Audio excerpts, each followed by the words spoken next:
Welcome to Universal Orlando's newest theme park, Epic Universe. Today, I'm taking you on a tour through every single land, the biggest rides, hidden secrets, interactive magic, and some really cool facts you probably didn't know. Nia and I first visited last year when the park first opened. So if you're planning your first visit, hopefully this video will help you make the most of your day and maybe help you decide to go. As soon as you walk through the first portal, you're going to see all kinds of gardens, waterfalls, flowers, and fountains. The centerpiece is Kronos, the massive portal that serves as the icon of the entire park. Minecart Madness is probably the best ride in the park. It's a coaster that's unlike anything else really in the world. Throughout the ride, it looks like your minecart is jumping across broken tracks, just like in the Donkey Kong video games. But the cool part is you're actually riding on a hidden track underneath. It's one of the most innovative coaster technologies really built. The ride isn't extremely fast. Instead, it's all about creating this feeling that you're escaping like collapsing mine trains while racing through the jungle. It's one of the biggest engineering achievements in modern theme parks, actually. If you want to ride, you probably need to get there pretty early. Most people hit the Super Nintendo World right away. And the queue for this attraction, it can get really long. But it is really worth it. You definitely have to experience it.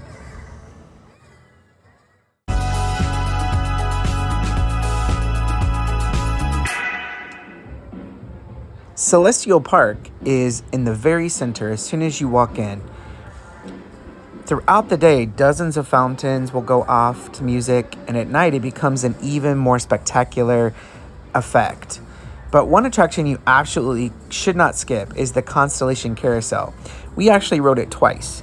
Here we are in the day, and a little bit later you'll see it all lit up at night.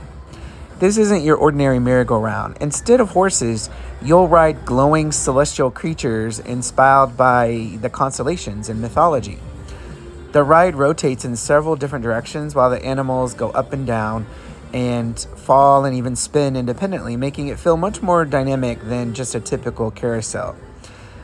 And as I said, at night, it's especially gorgeous because it has thousands of lights that illuminate the ride, and each of the different animals also have little points of light on them. Also in the center of the park is the awesome Stardust Racers, one of the tallest and fastest dueling roller coasters in Orlando. You'll see that coming up soon. And of course, we have to discuss the Wizarding World of Harry Potter. When you step into this 1920s wizarding Paris inspired, it's kind of like the Fantastic Beasts films, which is interesting and unique for the Orlando parks.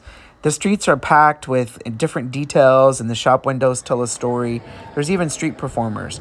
But the Ministry of Magic, the Battle of Ministry ride, which is this ride that you see, is really kind of cool.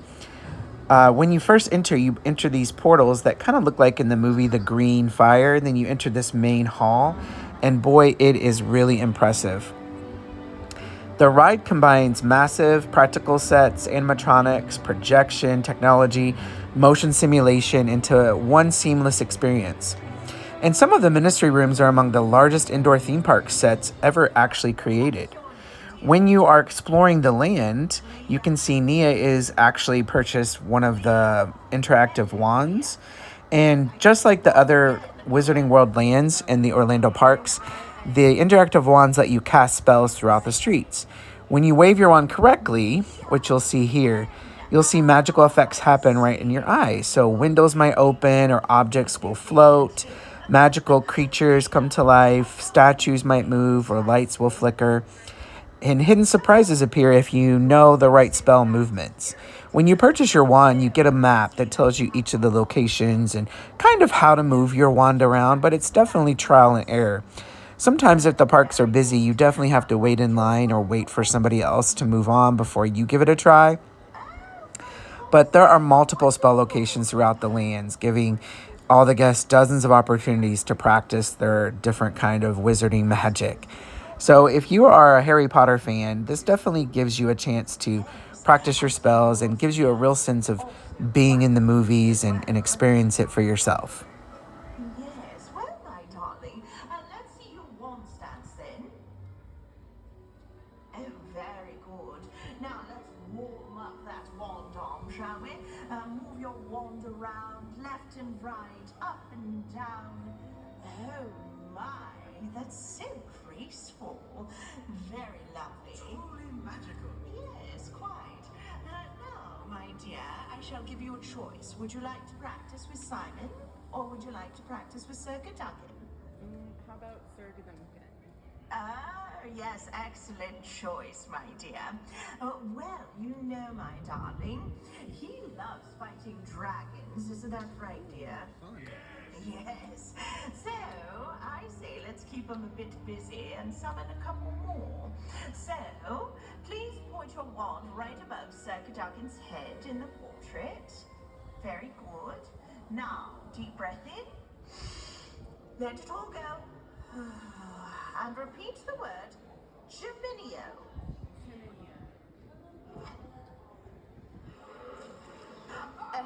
Excellent. Bravo! Oh, there's one more.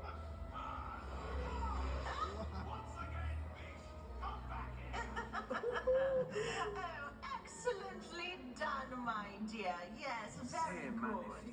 Yes, you are quite powerful in your own right, my darling.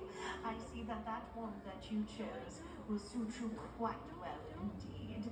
Well, my dear Nia, thank you so much for showing off your magical aptitude. I really do love seeing everybody's talents. It was lovely to meet you, my darling. Do come back and visit us soon, will you? Of course. Oh, very Au good. revoir, mes amis. Yes, au revoir, darling. This particular interaction that you just saw, there was a performer that actually interacts and asks your child their name and helps them, guides them, and it looks like the painting is actually talking to them. So that's pretty cool. Now we're entering How to Train Your Dragon Land, or the Isle of Berk.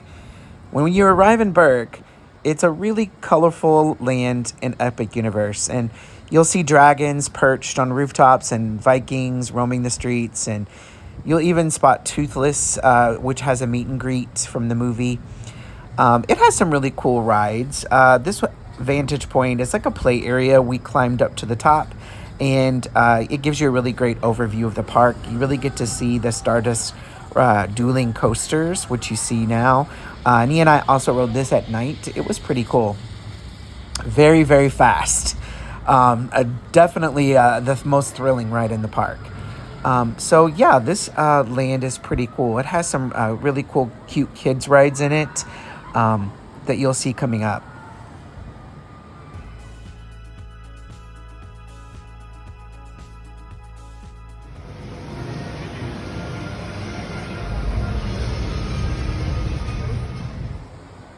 The rides in this land include Hiccup's Wing Gliders, which is this soaring ride where it lets you kind of flip around in the air, Dragon Racers Rally, and Fire Drill. The Fire Drill ride you'll see with the boats, and it has a little kids coaster that you just saw go by. It's kind of fun. This land is really more for kids, definitely. Yeah. You can see Nia exploring the play area land all the way at the top. Here we are in the kids coaster. And this has great places to eat as well. We ate at the Viking restaurant. This is Fire Drill, and this is an interactive boat ride that turns guests into competing Viking teams. Everyone blasts water cannons trying to soak the opposite boat while aiming at targets. And it's a great way to cool off and squirt other people, which is pretty funny. And definitely don't miss the Untrainable Dragon, which is a show. It's really great.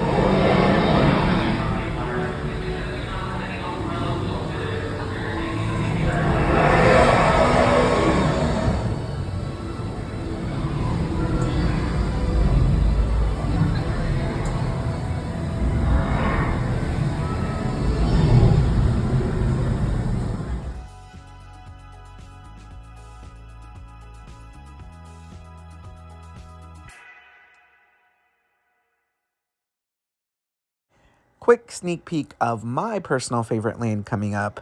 But before we get to that, let's go back to Celestial Park at night. So you're going to see us riding the merry-go-round in the Celestial Park area, but this time at night. You can really see the lights and how it really adds a lot. Each of those globes on the top, those orbs light up and really gives you the sense that you're kind of floating. Obviously, you're attached to the floor and going up and down, but it's a very different feel than being attached to the top of a carousel. And you get to pick your favorite different animal. I tried to find the ram as an Aries I wanted to represent. And I think Nia just tried to find different things and different animals she liked. But this is a really beautiful ride at night, and you definitely don't want to miss it. You can do like we did and ride it twice. This typically does not have a long wait, and it's not really that huge of a draw, at least when we were there. Definitely people wanting to ride it, but you're going to wait 15 minutes max. Which is pretty great for an Orlando theme park ride.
At various times throughout the day, the main central area of the park and has a large fountain show that goes off. And this is it. Enjoy.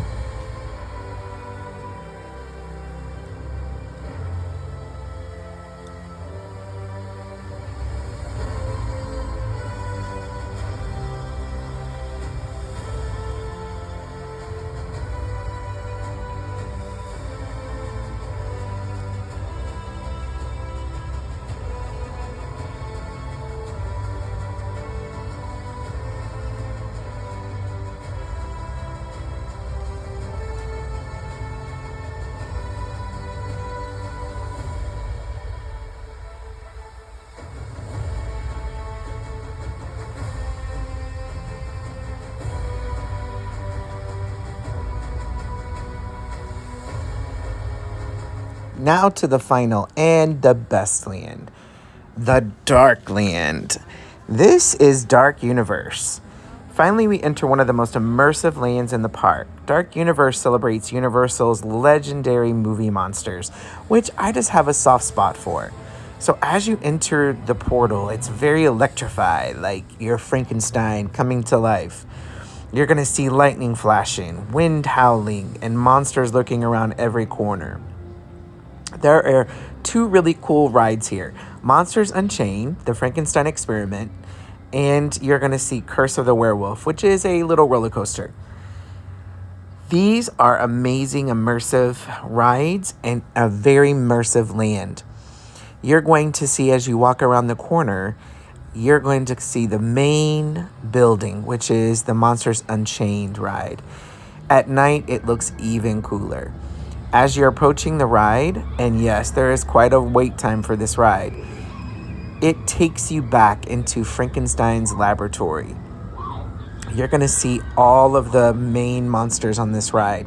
You're going to, of course, encounter Dracula, the Wolfman, the Mummy, the Creature of the Black Lagoon, the Phantom of the Opera, Quasimodo, and lots of others. So it's a really great stroll through Universal's classic horror films. If you're a fan, you're going to love this area.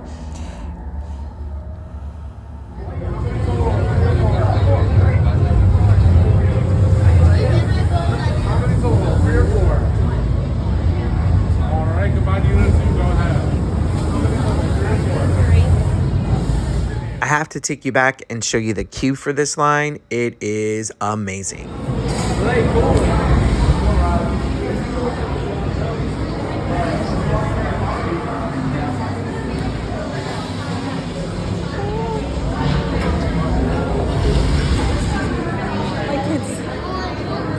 They ran away from you. Mom, are we going to cars? Oh, yeah.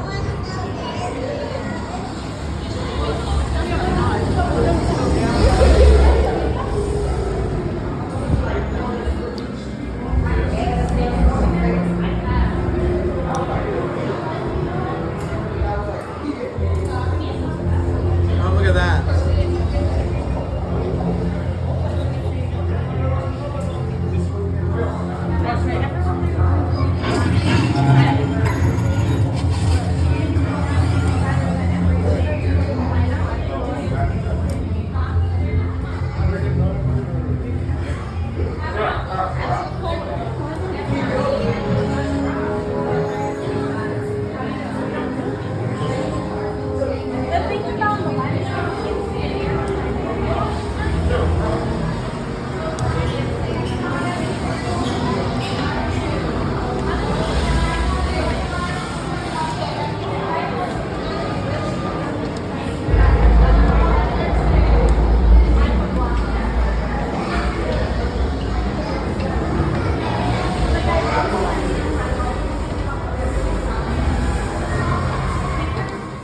And the last ride in this area is the Curse of the Werewolf.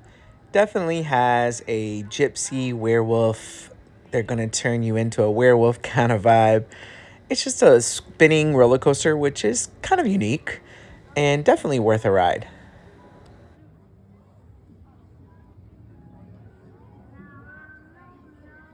And that concludes our Epic Universe tour. If you enjoyed this video or if it helped you in any way, please remember to like, subscribe, and hit that notification bell. Thanks for joining us, and we hope you have a great trip. Tell us in the comments.